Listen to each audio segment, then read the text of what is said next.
Salutations, School Believer! Do you have a dream of becoming an entrepreneur, but don't know where to start or even what to do? Where can I gather information quickly about what's in my zone of genius? Don't worry, School Believers, I got you covered. Go to tuepodcast.net/AI prompt and check out an amazing set of AI prompts that will give you ideas, information, and articles to help you get across that start line. Once again, go to tuepodcast.net/AI prompt to get you started now.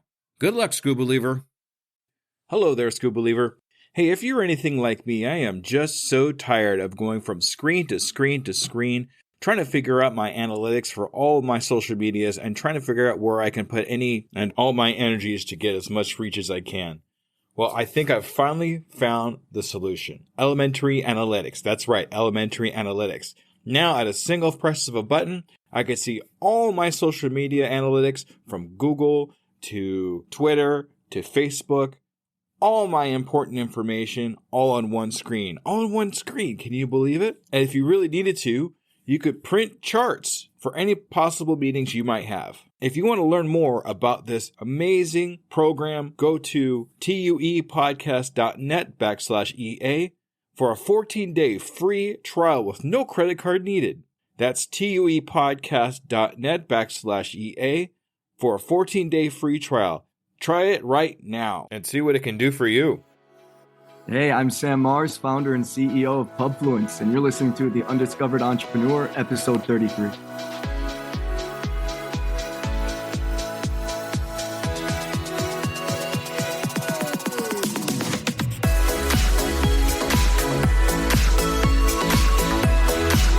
Welcome to The Undiscovered Entrepreneur, the podcast where brand new entrepreneurs come to life and could quite possibly be discovered.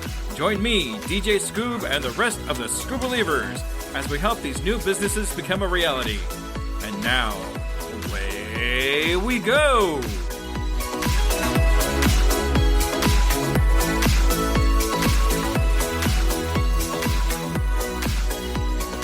Hello, Scoob Believers, and welcome to the next episode of The Undiscovered Entrepreneur with me, DJ Scoob. Coming at you on whatever device you happen to be listening on. Today is a very awesome episode. I'm really looking forward to releasing this to you all. So much amazing information from this gentleman named Sam Mars. Sam Mars came up with a brand new type of program that is geared basically towards servers and bartenders, which I have kind of a personal stake in. So as everybody knows that's listened to me up to this point, I am actually a server on my night job. So it's kind of long. I'm going to be honest with you. It's going to be a little bit longer than usual, but every single second of it has amazing stories, personal stories from Sam Mars, and just some great information, things that I just had to share with you. So here we go, ladies and gentlemen. May I introduce to you Sam Mars.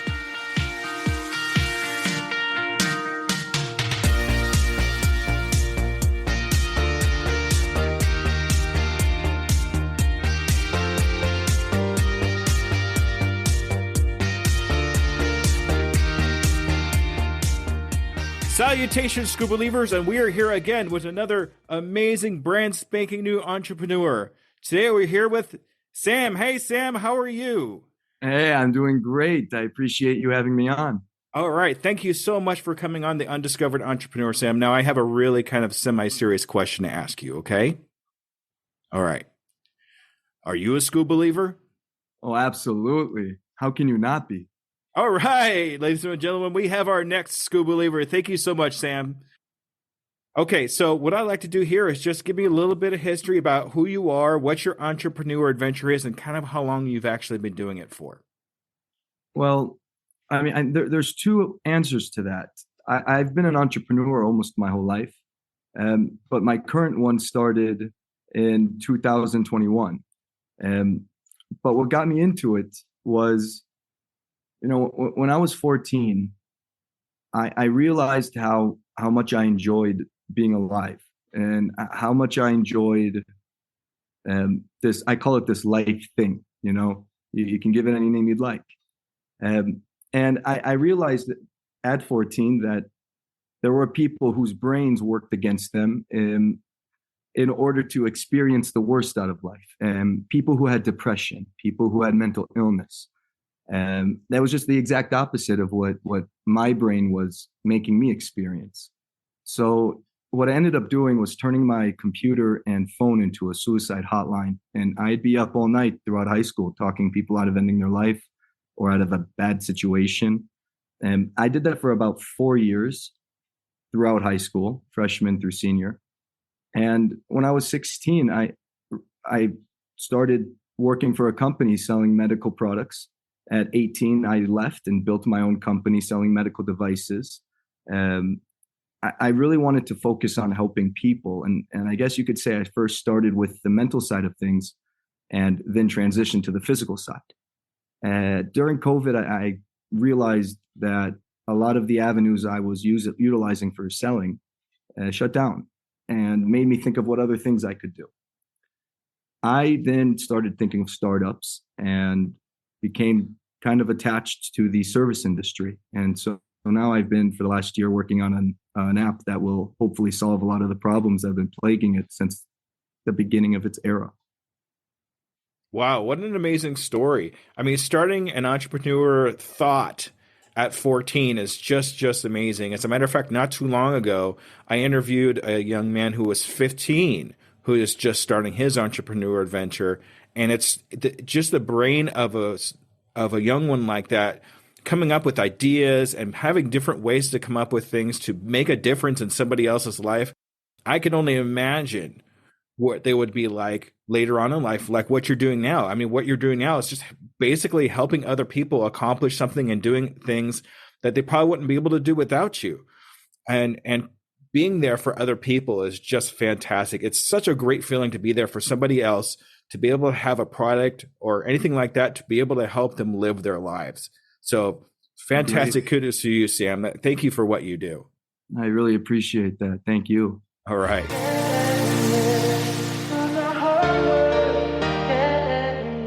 So you gave me a little bit of history about where you've come from and how you got to here, but what was the one thing that really made you want to start this particular business about like the app? So let's say that, for example, what was the one thing that really kind of was the catalyst for you? Well, it's kind of a funny story. I had been contracted out to work for a startup called Sideline Swap, which is an amazing company. Basically, the Amazon for athletes. You can buy and sell used gear on there. Now, what they contracted me out for was a 90-day contract for their ambassador program, their events program, and some of the other smaller things that they just wanted to see if they had legs to stand on their own.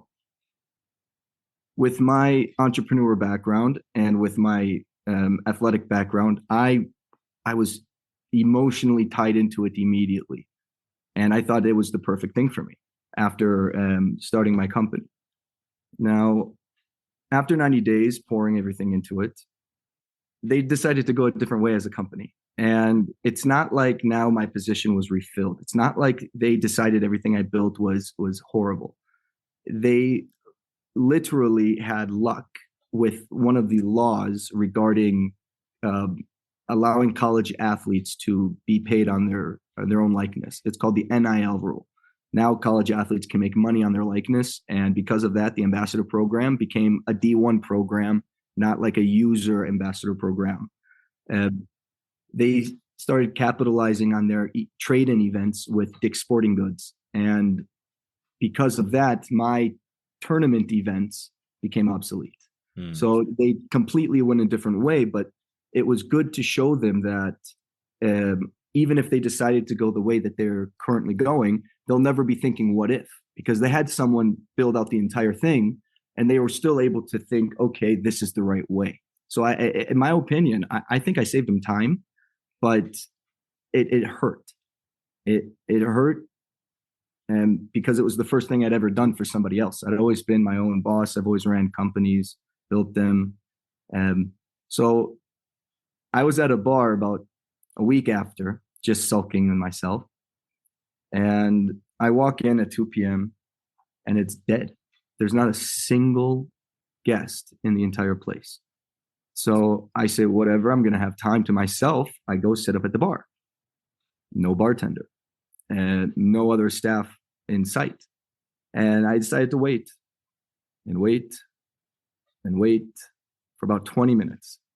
No one showed up, no guest, until finally a guy walks in, sits down 2 seats next to me. His name's Chris Bach. He had the whole place to sit down. He sat right next to me. I was kind of looking at him like, what are you doing, man? You could sit over there, behind. He goes, where's the bartender? I got no idea, man. I've been waiting 20 minutes. He goes, I work here. If the bartender, it's my day off today. If the bartender's not here in 5 minutes, I'll jump behind and make you our drinks. I was blown away. I've never heard anyone say that to me in their life. Like, we would just jump behind, make the drinks, and then jump behind again and drink with me. Like, what? So we started talking about him as a bartender, and he eventually said, yeah, I work here, and I fill shifts at a couple other places around town whenever they need me. He said that a lot of it's under the table at the time, uh, but I was curious. I knew nothing about restaurants. So I said, could you be a bartender anywhere? He goes, as long as they have the alcohol, yeah, you can make the drink anywhere.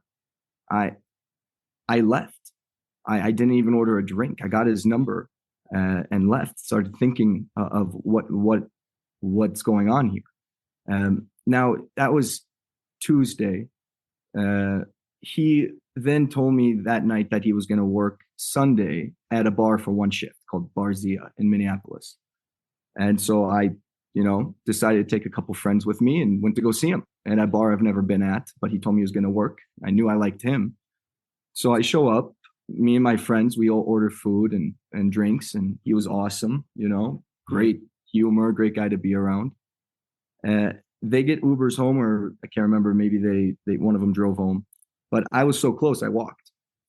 And walking home, I realized that we had tipped them each around total, maybe 45 to $60, something like that, total, all three of us. And I realized that he had only made that extra money tonight because he told me where he was going to be and when.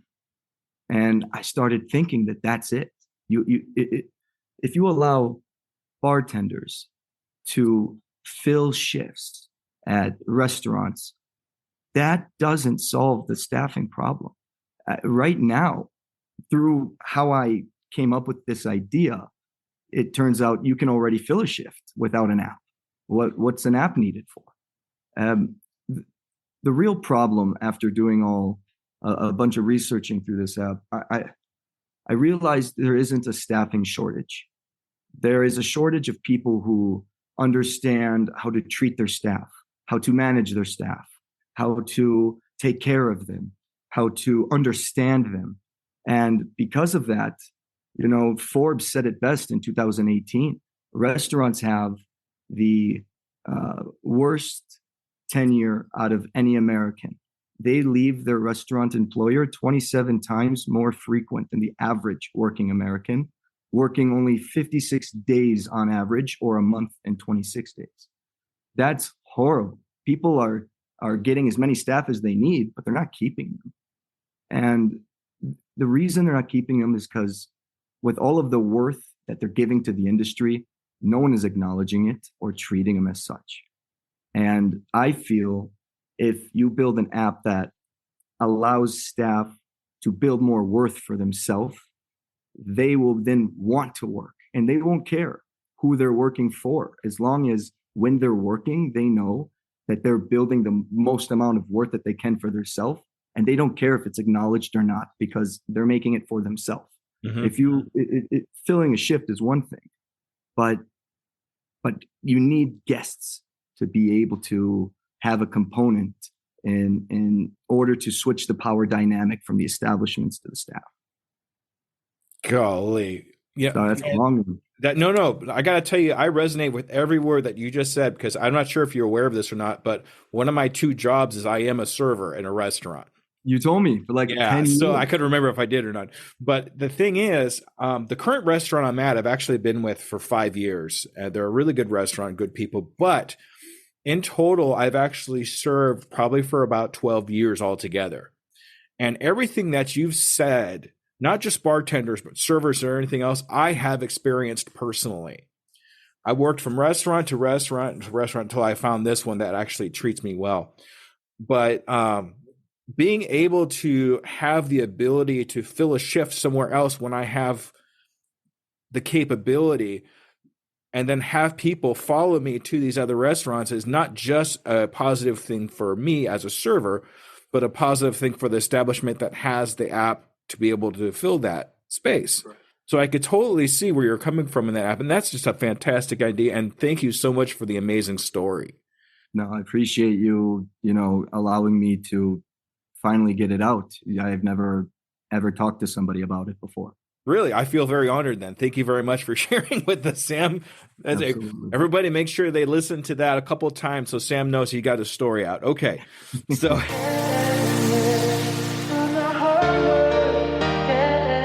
and making the app, what are some of the problems or pitfalls you've had on making the app and then trying to get it out there? Wow. I'm probably the earliest stage in a startup you can be, and I've already had many. Sorry, I can't remember. I think Reid Hoffman, the founder of LinkedIn. I'm gonna have to double check me on that name. Wow. He says it best. He says building a startup is like jumping off a cliff and then trying to assemble the airplane on the way down. And it fits. Now, I'm all for jumping off cliffs and attempting to fly. And I did that so quick with this idea that the first pitfall you go through is one, learning the startup industry, the ins and outs of what it takes to build one, what investors look for when you're building one, what your consumer will look for, what your B2B will look for, your business plan, your go-to-market strategy, your total addressable market. These are words I didn't even know a year ago. I immersed myself in it to immediately try and, grab onto a ledge before I fall off the cliff, Now, just learning it isn't enough. Once you know it, it's still the idea. And without going too much into it, my cousin and my uncle, his dad, are very smart when it comes to startups. I'll leave it at that. And they are people to listen to. I flew over to my cousin and talked with him for a little bit, and eventually realized that I thought I had a good idea. He gave me the here's what you do, here's how you got to do it.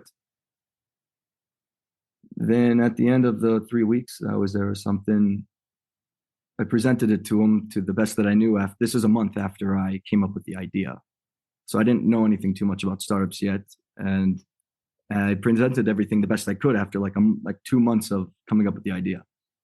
And it was an immediate turn down, like a shut down, shut off, stop what you're working on. He built me up and then taught me a valuable lesson. That you have to know what you're doing before you do the right thing, but that doesn't mean that what you're doing right now is the right thing. So he says the market isn't exciting at the moment. He says that there's too many people out there doing the same thing, and it took me down a couple notches, to the point where I left. And well, I had to deal with a couple of things, but I probably could have dealt with it over the phone, but I took the opportunity just to leave. And I'm at the airport drinking myself like an idiot, right? Because I feel like I just wasted so much time and energy on what I've been doing and money. And I had a roadmap set out and it just crumbled. So I'm at the bar and the bartender is like, what are you doing here? What's going on? Tell me about yourself, right? I mean, we're in an airport, so she meets a bunch of traveling people. And I explain what I'm doing. Well, I stated it as if I'm doing it, but in my mind, I thought I was done. And I explained everything, and she just said, shut up. We need that. And she called her coworker over. 10 minutes later, they called the cook in the back over, and they're just making reaffirmations that I need to do this. And it lifted me back up. Before I even got home, I was ready to go again. And all of these things happen before anything's even built. You have to have conviction on what you're doing. And if you don't have it, you need to talk to your users who need it. They will tell you that they need it, and that should give you conviction. After that, I then had to build the app, and I'm an idiot when it comes to tech. There's two founders in startups. There's the tech founder. Then there's the non-tech founder. The tech founder can be labeled like a Mark Zuckerberg, or someone that understands how to build the ins and outs of an app or a website or what have you, software. Now, they call the non-tech founder the idiot with an idea. And that's where I come in. Yeah, right. You and me both, Sam. You and me both. Yeah. So in order for me then to go from idiot with an idea to founder, I needed to learn more. And I needed to figure out what I don't know. Because you know what you don't know, but you have no idea what you don't know. You have no idea. And in order to uncover some of that, I had to read more about tech and more about what a tech person does and how to manage their time and their the priorities of what needs to be built and when. So a big part of this for me was figuring out who is telling me the BS when I'm interviewing them and who is telling me the truth. And there can be someone that's like a smooth talker and they can understand what they're saying. That doesn't mean that they understand how to do it. So it's very difficult when you have no idea about tech and you need somebody who's very talented to buy into what you're doing. Because you'll get a lot of phonies. You'll get a lot of people way over your head who you'll never be able to recruit at this point, which I've had a few I've had, very quick talks with, and then they just, know very soon I'm my first startup. I'm not a tech person. And they probably want to work with someone who understands tech a little bit better. And I totally understand that.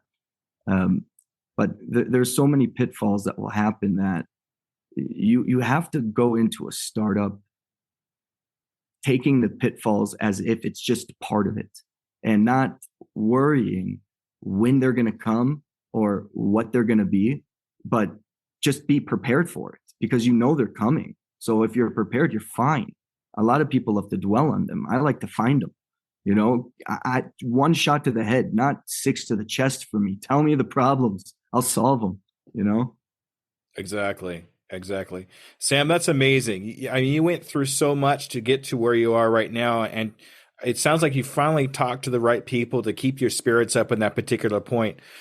And it's not so much as the negative things that happen to us, but what we do with those negative things, what we do with that particular situation is what pushes us forward. I mean, do we throw our hands up in the air and say, okay, that's it, I'm done? Or do I say, why did this not work? Why did this fail? And let me use that knowledge into my next project or the next thing that I'm going to do to make it better or make it different or whatever I got to do to make this particular thing succeed.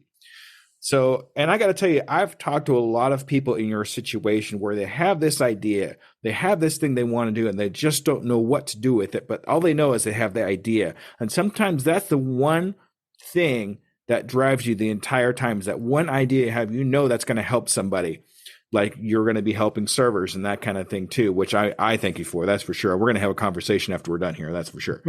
So, another thing too is, you can't let one person bring you down, even though it's somebody that you respected and somebody that you trusted and to go and went a long way to go see, and they shot you down.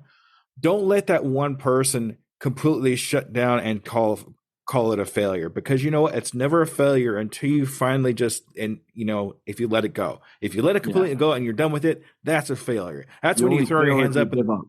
Exactly. That's when you throw your hands up in the air and say, I'm done. But guys like you and me, we don't have failures. We have learning experiences, right? And Exactly. we take that learning experience, we put it into the next thing that we're going to work into. Yes. I feel that if you quote unquote failed in something that you did, then you better be able to then utilize that failure for your next venture. And if you then do not utilize for your next venture, then I do believe the one previous was a failure because you didn't learn anything from it. But that was on you. That's not because the venture failed. That's because you didn't take away anything. Exactly. Exactly. And one thing I want to say too is when you hear somebody say there's a lot of people already doing it, that's actually a good thing, because that's saying that the market is attainable, because other people have attained the same thing as what you're looking for. So that means that the market's actually working, not working. I would rather talk about something that's actually out there working right now as for something that's going to be brand new that nobody's ever done before. That makes a lot of sense, which I didn't know about in the beginning when thinking of the idea. My idea that I came up naturally through an experience with another individual. It wasn't that I had known that some of the apps were already out there doing something similar. It wasn't that I knew in the beginning that there was a huge staffing problem. Um, it only happened from over time of talking with, going state to state to state, talking with different bartenders, owners, GM, servers, cooks, guests. But what I realized when I came home after talking with them, my cousins, was that twofold. One, I was so early that there I realized that there wasn't anything like this because I didn't really know what I had. And two, I put together my presentation for them so quick that the numbers I used for not just my total addressable market, which is a big number that you need to have correct, but the amount of revenue we could make. I miscalculated many things. And that was one of the reasons why they said it's just not big enough, it's not exciting, yada, yada. There's more people like you. And now that I know what I have and what it's going to become, there's not a single person who would want to take this on. It's it's stupid. I mean, the service industry has been around forever, and it's never changed. It's always ran the same way. And I mean, even in the U.S., we have tipping, and Europe they don't. And there's a problem in the service industries in both countries. Um, Now, I realized very very late in the idea, in my opinion, that the restaurant industry is really just horse and buggy before the Model T was built. And when I started talking to a bunch of staff about, hey, how would you solve this, or how would you solve that, or what would it look like if you had an app that did this and that, I I saw a quote that, because none of that worked, by the way. I hated all their ideas, most of them. Some of them were actually really good, but most of them trash.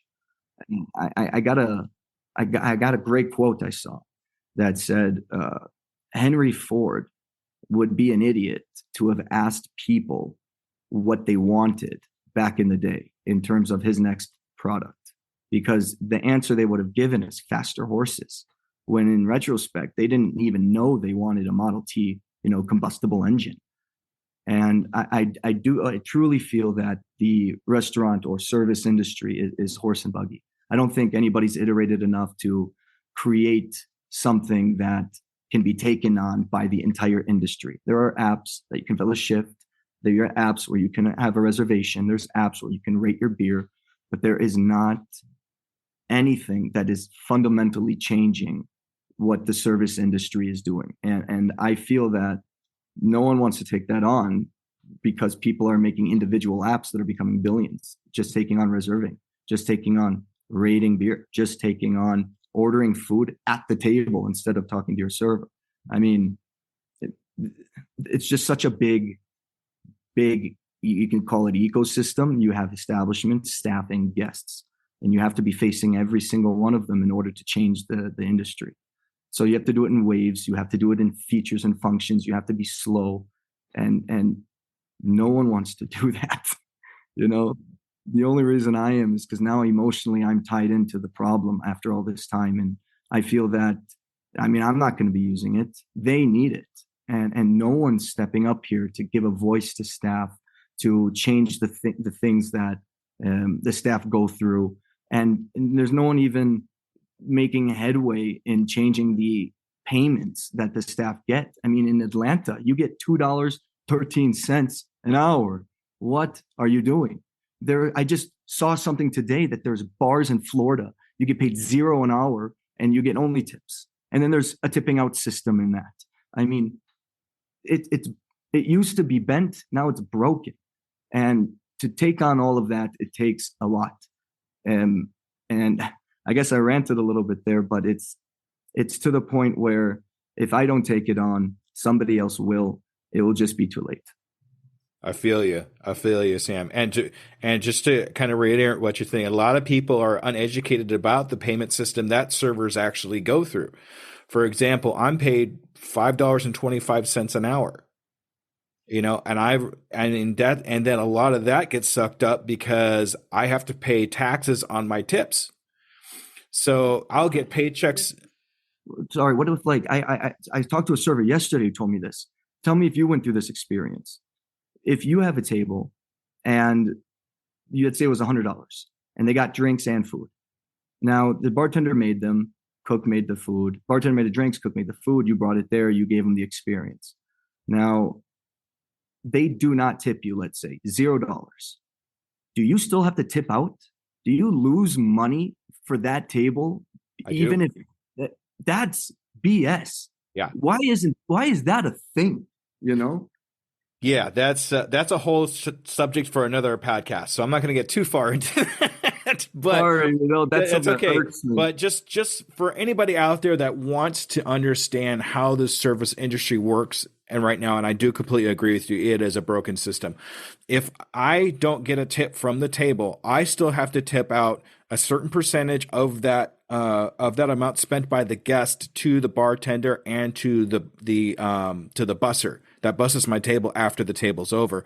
Fortunately, my restaurant doesn't force me to tip up my cooks, but there are ones out there that do actually do that. So, okay, I'm going to get back to what I want to talk to you about here. I just want to get that out there. No, that's okay. All right. So one thing I really like to say here is if you know what people want before they actually want it, they're apt to understand that you probably have the answer for it. So a lot of people out there, just like the quote that Henry Ford was talking about just a second ago, it's kind of the same idea where he has the idea, but nobody knows that he has the idea until he actually puts it out there and people go, oh, wait a minute, this is a great idea. I don't want a faster horse. I want a car, and kind of the same idea here. I say that same thing happening with this app where servers and bartenders will understand, wow, I could really use this. And I didn't really know this was even a thing. And they're going to be apt to come to you because you're the one that came up with the idea.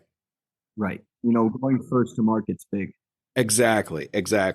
And the service industry is old. I'll definitely give you that. I mean, that's been a long time coming, but the technology that we have nowadays is not old. Correct.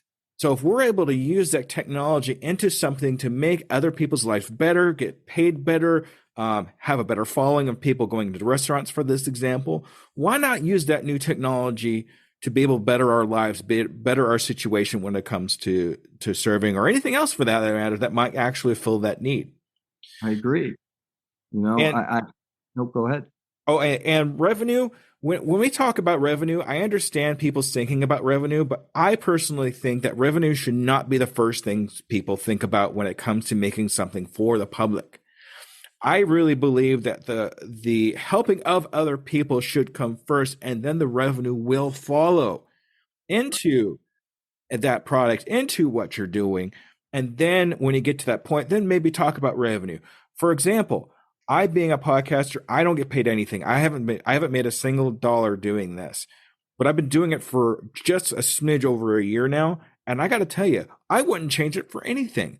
I'm helping other people like yourself, Sam, get the word out there, not charging anything for it because I want you to succeed and I want you to have a way to be able to succeed. And that's why I do things like this. That's why revenue for me is definitely not top priority. Okay, Sam, go ahead. Sorry. No, I was thinking the same thing actually. If if you went after revenue or you went after, scaling huge in the beginning, there wouldn't be a single startup. Um, what needs to happen is you have to sway people's opinion to using your software. And if you tell someone to pay for it in the beginning right away, they call that you like a barrier to entry, and it's one of the biggest ones. So I feel that in order to have a community who is comfortable paying for your system, your software, you need to be able to first show them that you have a software worth paying for. And there are many ways to do that, but the best way is if what you're building has never been created before, it's just let them on, or let them on and pay per use instead of paying monthly or paying, whatever, what have you. If you allow people to fill a shift, don't make them pay monthly, make them pay per shift. You don't pay Uber monthly unless you want more features. If you're going to schedule a shift, don't make them pay. If you're going to allow you to build, a following with guests, don't make them pay to do that. Make them pay later if you can make functions and features above that that are valuable enough to pay for. If in my personal situation, because there are a few other indirect competitors, I would call them, people that you can or apps that you can fill a shift at. If I don't release something that's at least 10 times better with my first version, there's no reason for me to launch it. There's too many solutions out there already. What do I need? What am I needed for? So the biggest thing that I've been figuring out and trying to work on is, one, what are those, baseline MVP, minimum viable product features, and what could I eventually down the line monetize, and how could I do that? So I'm very much on your side. I don't want to. Restaurants already make razor thin margins. I've never even worked in a restaurant, and I know that. So I don't want to build something valuable that they then have to spend money to use. I want to build something valuable that they can use, that if down the line I can then utilize, the user base, maybe then there's something worth paying for. But to solve a problem, give them the solution. That's how you really solve a problem. Focus on money later. Exactly. The money will follow. Hey, I want to say something here, Sam. I'm going to counter something that you said just now. You said that your app or whatever it is that you're putting out has to be like 10 times better than everything else that's out there right now. I disagree with you. If you could make your product 1% better, it's going to be that 1% better than anybody else that's out there right now. And people will look at it. Doesn't have to be 10%. You're overthinking it. I really feel that you're kind of overdoing it in that aspect. If you can make it 1% better, put it out there, and then make it 1% more better than that, then 1% more better than that, you will actually start building a better product in 1%. And that's going to be a lot more attainable than 10 times, 20 times, 30 times over what's out there already. I actually 1,000% agree with that. What I'm, I guess, not saying here is everything my app will become. In the beginning, first version, I'm targeting staff. I'm allowing staff to fill shifts while they build a guest following. There are hundreds of apps that you can fill a shift, but too many, to be honest.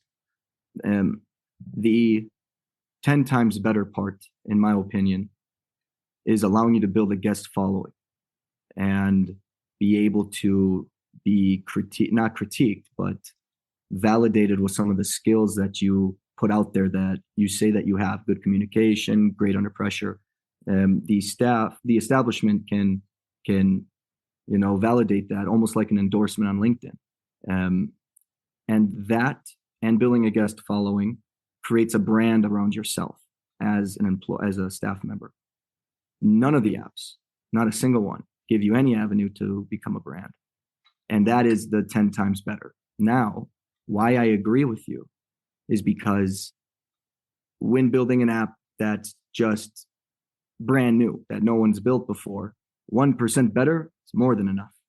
In fact, 0.01% is great because no one's done it before. But if you're building something that isn't a problem, quote unquote, filling a shift is not a problem, then you need to build something 10 times better, or there's no reason to use it. But the 1% increment that I aim to is once I get the guests, the staff, and the establishments on board, every day I will try to get 1% better on building that ecosystem. But in order to sway the restaurant community into using my shift scheduler, I guess you could call the first version, in order to sway them to use it, I have to be, there's got to be a reason why people want to use mine over everything else right now. I mean, there's just too big of companies that you can fill a shift with. Gig Smart, InstaWork, Shift Pixie, Jit Joe. There's so many that are worth hundreds of millions that cover a lot of the US, that if I tell someone that I'm building like a new service industry, there's no reason to use my shift scheduler in the beginning, if that's all there is, because you can fill a shift with another one. But if I tell them that, I'm building an ecosystem, and in my ecosystem, you can fill a shift while building a guest following, and then there's going to be more stuff later on, that might sway someone saying, okay, this one I can actually build a brand with. There's two things going on. You can either fill a shift on an app, or you can build a brand around yourself. And one of those features is being able to fill a shift. But in the beginning, it's just filling a shift and building a following. And because of that, I have to give a reason that mine's better in this early stage. All right. Well, that makes sense. That makes perfect sense. I understand where you're coming from. Sam, I'm going to move on to the next question, if that's okay with you.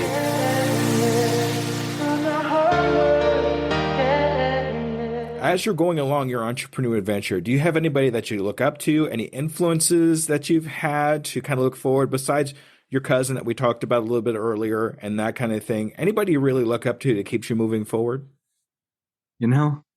I saw this question when you sent it to me, and I almost, my heart sank because I have many and none. I'll explain. All of my idols, all of the people that I looked up to growing up to help shape how I think about things, or fictional characters from anime. I was a huge anime kid in growing up.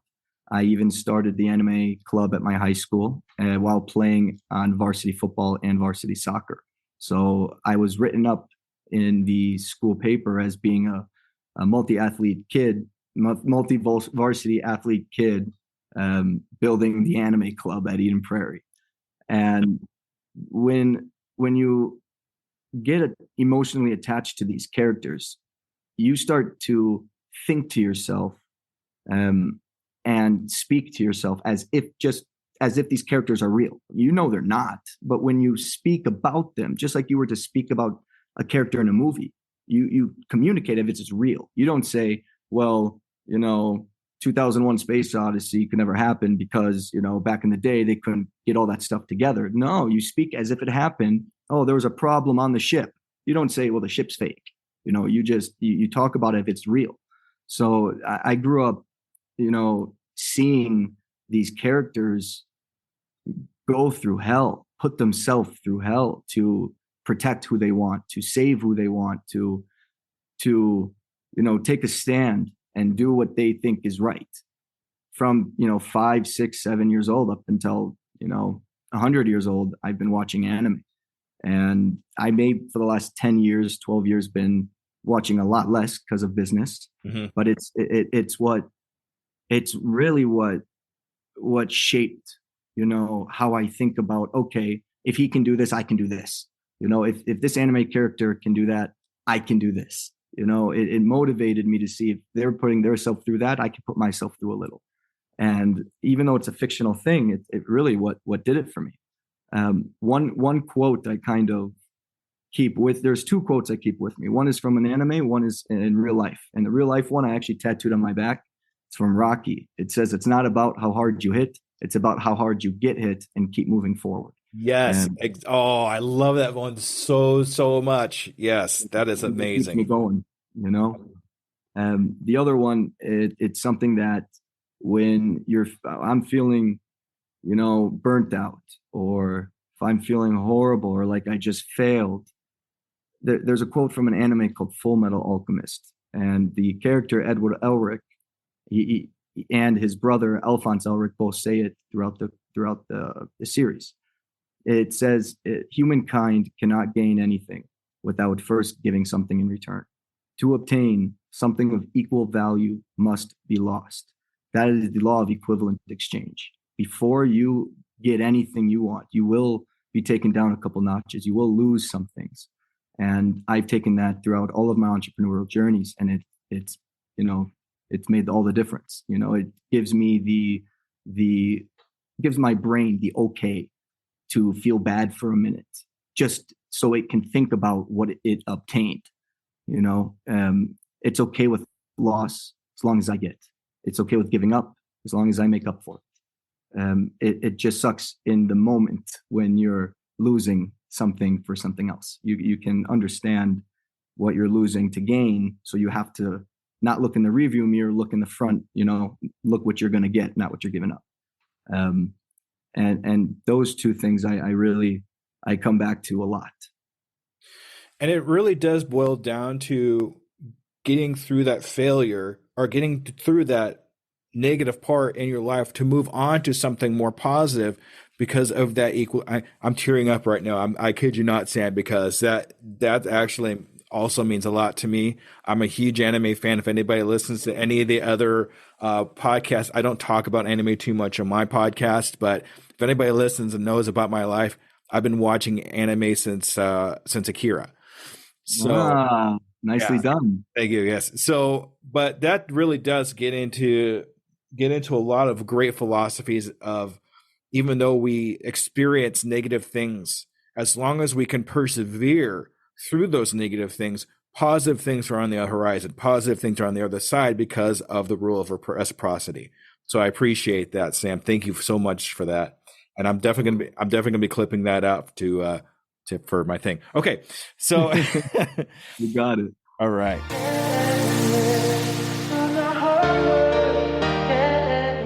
So I know you're just getting started with this app, and I understand that, and you have a long ways to go, but you will get there. But when you do get there, when will you think you've made it? What is that one point in your life where you say, this is exactly where I want to be at this point in my life? What does that look like to you? Can you explain that to me? Well, there are two things there. I'm right now in the exact point in life I want to be at. Of course, everybody would want more things, want to have more things, but people want to snap their fingers and have that. I don't. I want to make it. I told myself, if I ever I'm never buying a lottery ticket, because if I win, I'm going to feel like crap. I mean, it was just given to me. This is all I'm working for, and it was just given to me. That's what else am I going to feel that I accomplished? Nothing. I'm going to do nothing with the winnings of the lottery. I'm going to enjoy my life, but while enjoying my life, I'm going to think it was just given to me, and it would feel horrible. So I would say the other part of that question is, where would I want the business to be? And, I told myself I wouldn't want to sell the company until I feel that I've made a dent in the problem. And at this moment, I have no idea what that looks like. So one way of maybe going about it is, I would love to one day walk into a bar that I've never been in, or maybe even a bar I've been in before. And I would love there to be somebody behind the bar, or someone server, or some cook using my app that I had no play in getting them on the app. I did nothing. I never talked to this person, never knew him. I want to show up like an idiot and just, I want to have them tell me, yeah, I'm here, man, just using this app. You should follow me. I want that to happen. I think that would be okay. I've done the right thing.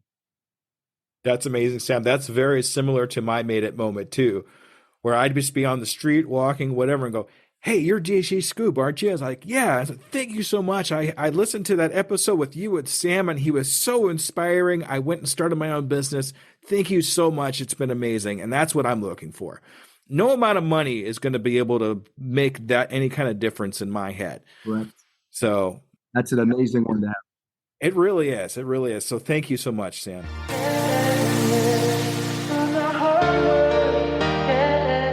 All right, now I know that you're new, but if somebody just happened to come up to you and say, "Hey, I want to do a similar adventure as you. I want to do something very similar to what you're doing in your app or whatever your entrepreneur adventure might be," what kind of steps would you have them take? What kind of advice would you give them?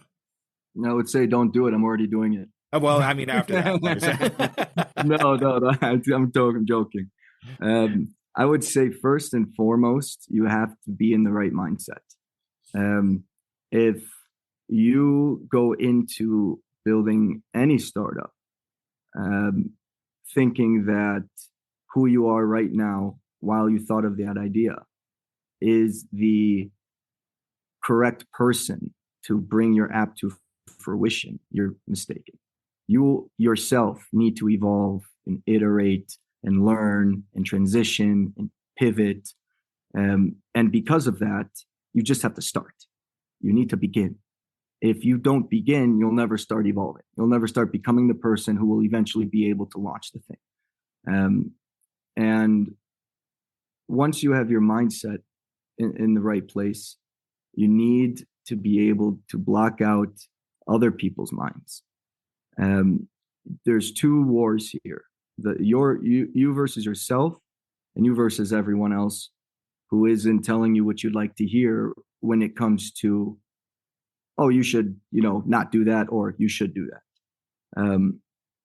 Whether or not you should do something is up to you. Don't let people who have no bearing on what you're doing have any say or any sway in your mind about your trajectory that you want to go on. I told my mom and dad about what I was doing, and they said, "Oh, that's cool. It sounds great. Now, are you going to go set up more kiosks?" That's my other company. And I immediately realized that the only people that I need to listen to are the people that could be using it. So I took a lot of money, like 10, 15K, and I started traveling around the country, going to different bars, restaurants, talking with owners, staff, everybody, to see if what I'm building or was going to build would even be the correct thing to do. So their mindset really helped me because I was asking all the wrong people, and if you win the fight with yourself and lose the fight with everyone else, I don't think that's everyone else's fault. I think it's yours. You asked the wrong people, or you didn't take the feedback correctly and you allowed it to kill your thought. So once you win the war with you and you win the war with everybody else, after that, it's execution. There are 3 steps in a startup: product, team, execution. If you can get over the fact that you're going to make a product and screw what anyone says, check. You have to build a team that then can build that app and get it out to the public. Check. Then you have to come up with an execution plan about how you're going to do it. And for all 3 of those, the best thing to do is just talk to your users. You can spend money on ads. You can spend money on, developers. You can spend money on contractors. You can spend money on whatever. But I would say if there's enough users that you know of, or you can get to, spend all of that money on getting to your users and talking to them. Take them out to dinner. If they work at a restaurant, pay to buy a couple of drinks and food, and then tip them while you talk to them. Talking to your users can really make or break any startup idea. All right. That's awesome. That's some great advice for anybody that wants to start up any kind of business, not just apps or anything like that, but to have that roadway to follow.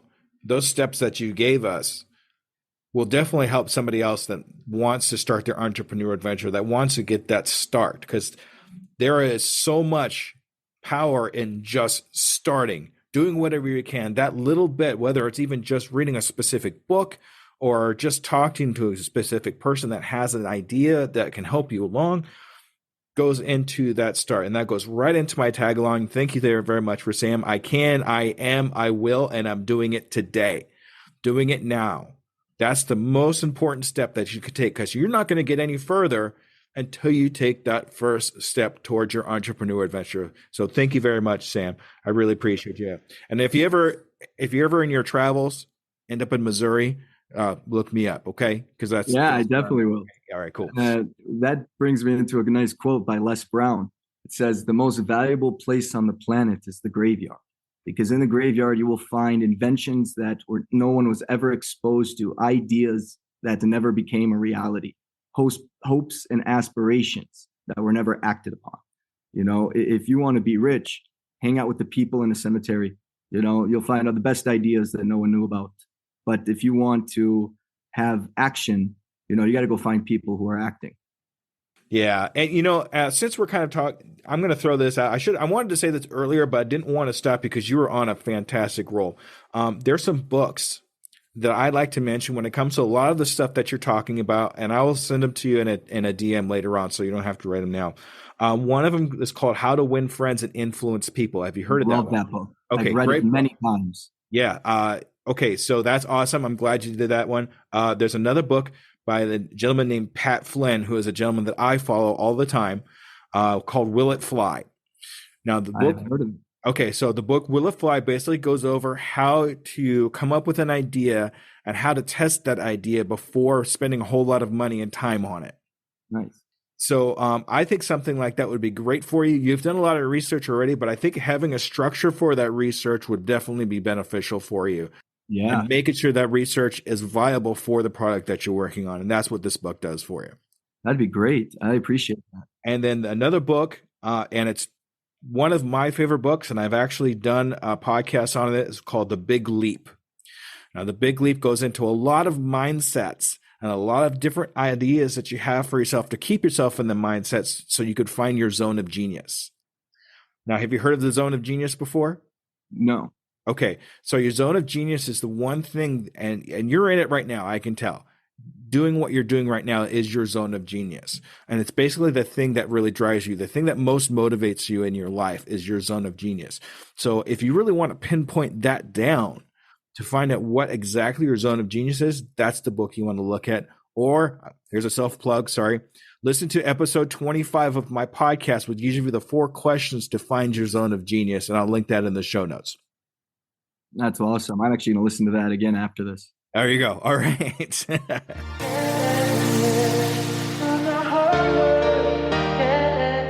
All right. So this is my favorite question. I did steal this from everybody. So I'm sorry about that. What is the one question you wish I would have asked you but didn't? I always miss one. One that was like, I really wish you would ask this question because I had the perfect answer for it. Do you have a question that I might have missed?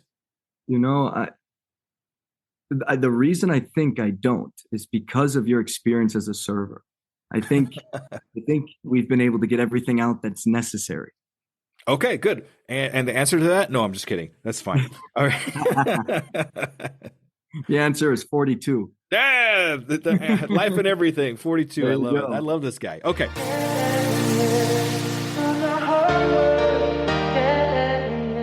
Being the how it is, and I know you're just getting started here, but in the next 6 months, where do you see you and your company, your brand new app, in the next 6 months? I think I'm going to push another month on that. Let's say 7. Okay, 7, sure. Uh, Only because in 1 month I'm going to be done with what I'm doing over here in Utah, and in fact I'm actually here helping a friend of mine. He owns now a company, the same company that I dismantled before during when I started working on the startup. And while my app is being built for the next month till the end of December, I'm helping him run part of what he's doing over here for the Christmas season. Now, in 6 months after that, I want to be in a place where I can fundraise a proper seed round. I would love to have Minneapolis on board with what I've been working on, where I'm launching it, or at least I call it version -1 is what I'll be launching in Minneapolis. I really want to be in a point to where now I can build the right team. I, as a first-time founder in a startup, having built other companies before, sure, but it's different as a startup. As a first-time founder, I'm looked at different than somebody who has been in it and tried and failed. You looked at better if you failed 2 startups, because generally your third, you've learned enough to where you're going to take off. If you haven't even tried, they look at you different. So I want to be in a point, I want to be in a place in 6 months where I'm now looked at by others favorably because of what I've been able to accomplish on my own. I can get the app built on my own. I can probably fundraise on my own. I can get the users on my own. I can deal with customers. I can deal with everything people to people. Leave it to me. But I'll eventually need to be able to build a team of people that are much smarter than I am. And I feel like I'm an A player, A- player, maybe B++ at worst, in my opinion. I have to be able to recruit a co-founder or my first founding team member that's an A+ player. If I'm unable to do that, the app will never get where it needs, because that player is going to be able to recruit more A players, more A players, more A players. The problem lies with me being able to recruit people smarter than me, and I hope in 6 months to be in a point to where I can do that. All right. That's some great goals, to have a team put together and to have things flowing for you like that. That's amazing. So what I'm going to do with you is, in the next 6 months, 7 months, I'll give you 7 that months. month. Yeah, 7 months. I want to follow up with you, have another interview like you're having with me right now, and we're going to see if you've actually accomplished those goals. All right. In the next 7 months. Is that okay with you, Sam? That's great. Now we're cooking with oil. That's right. And other things too, right? We're going to cook. Yeah. We're cooking with all kinds of things. Okay, so Sam, this is your time to shine. I want you to find, if we want to get a hold of you, ask any questions about your app or anything like that, this is your time to shine. I want you to explain it to me, and go ahead and give me your best pitch. Okay, ready, set, go. You can right now, call me at 612-963-7945. Email me at mars@ifreepoor.com. With everything else, I'm not releasing because I'm launching in a secluded area in Minneapolis. So even if others wanted to get on right away, they wouldn't be able to. I wouldn't let them. I need to get out the bugs. I need to get out the problems. And then once I get the problems out after that 6 months, I plan to invest again, get invested again, fundraise again, and then launch on the App Store for everybody. But until then, even if people got it ahead of me, there'd be a wait list. All right. That's okay. If anybody wants to get a hold of him, give him a call or an email if you have any questions about what he's doing. And Sam, thank you so much for being on my show. It's been fantastic. No, thank you for having me. I mean, I was so excited to come on, and now I'm a little nervous because I have 6 months to get my ass together, Well, that's why I do this, because I want to hold you accountable for your goals, and I want to be able to push you along to be able to reach those goals. So I really appreciate that. It's mean, but it's nice at the same time, right, Sam? Call it golden bullet. Yeah, there you go. All right, Scuba Believers, thank you so much for being here, and stay tuned for the wrap up, okay? Thank you, Sam. Thank you. All right, good night, everybody.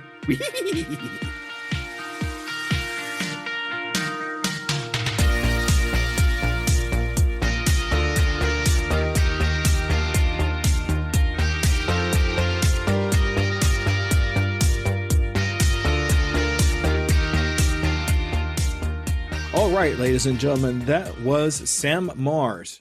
He really is just getting started in his entrepreneur adventure, and it's really great to see somebody just get very, very into what they're doing. Even though they're just getting started, they have so much great information and just so much enthusiasm for what they're doing. It was awesome to actually just look at and listen to. So that's awesome. So, there was a couple of things I said that I'm going to clip that out, and it was just awesome. Everything that he said, when I said, I'm going to clip that out, I want to make sure you paid attention to everything I said I was going to clip out, because it was great information. It was just so awe-inspiring to have a gentleman that's so much into what he's doing. And he has this amazing idea he wants to help other people with. I am all about that. I'm all for it.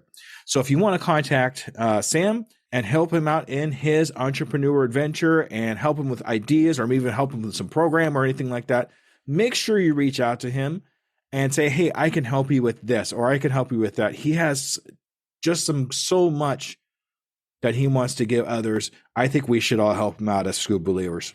So also, I want to put this in there too, and I'm really excited to announce this, but I have my very first Patreon. Yes, somebody had decided that they want to help other people with their entrepreneur adventure, so they joined my Patreon. So I want to say a special thank you to Brian Briggs, my first ever Patreon from Ocean Tree Creative. And if you want to see anything about him, make sure you find him on Instagram over at Ocean Tree Creative. And if you want to follow me, I'm going to keep this kind of short because it was kind of a long interview. But if you want to get a hold of me for anything and you want to follow me in any of my social medias, you can always go down to the show notes. All of them right there, all of them clickable. Just click on that and just start following me. Or you could reach out to me at uepodcast.net. All right, everybody, thank you so much for a great show. And we're on to the next one, where we're actually going to feature three very experienced entrepreneurs. I'm really looking forward to sharing their stories and their information and what they have to offer us as Scoob believers. All right, everybody, thank you. Bye-bye.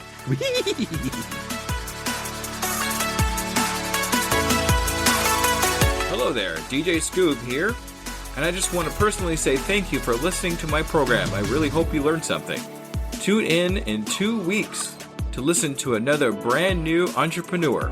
And remember, I can, I am, I will, and I'm doing it today. Inglés. English. There we go. Español. Español would be Spanish. Disculpe. Excuse me. How do you say excuse me? Disculpe. Disculpe. They really want me to know this word.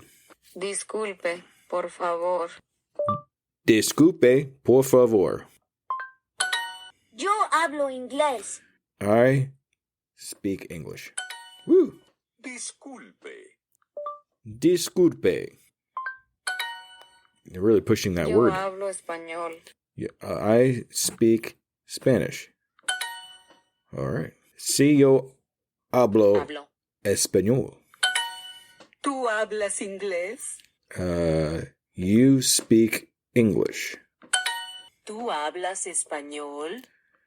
¿Tú hablas español? Juan, ¿tú hablas inglés? No lo siento, yo hablo español. Woo! Bread is pan. Pan. Spanish is español. Español. She is Ellie. Ella. Yes is C, Sí. and I am a soy. Soy. Woo! Almost got that one. Hola, habla inglés. No lo siento. There we go. All right, and we did it. As a worker of 2 full-time jobs, running a podcast and coaching, every minute counts in my day-to-day. It's hard to be consistent in any of my social medias. And at this point, I cannot hire a social media manager. Pinnacle AI to the rescue! I've been using Pinnacle AI for a couple of weeks now and seeing big improvements in my outreach and consistency in all my social medias. Do you want to save time and increase your productivity too? Go to tuepodcast.net/AI for more information. Save yourself time and grow your brand. Try it now and see what it can do for you.